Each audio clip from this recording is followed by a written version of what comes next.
In this video, we look at working with Interactive Crosstabs in Interactive Viewer and its compatibility with Microsoft Excel.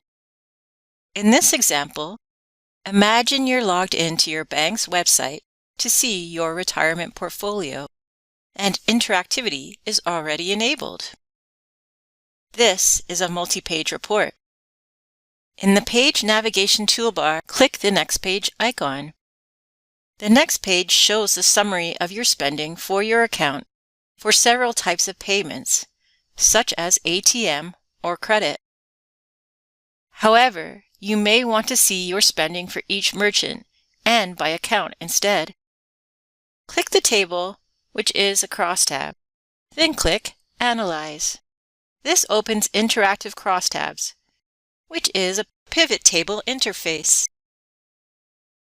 To see your spending by merchant, first delete the month and drag the category and merchant to the row.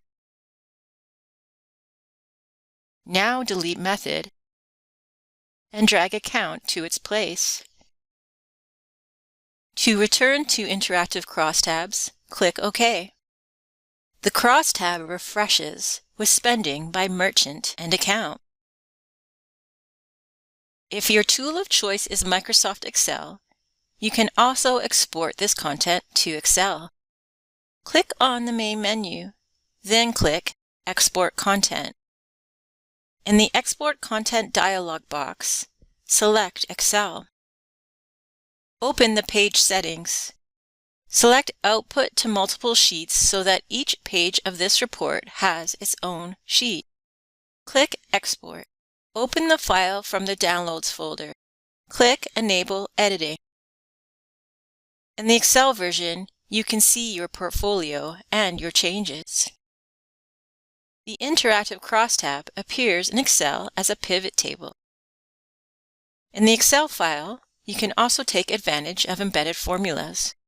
For example, the data in the current value column is derived from data in other cells. Let's say you want to buy more of an underperforming stock because you think it will gain value.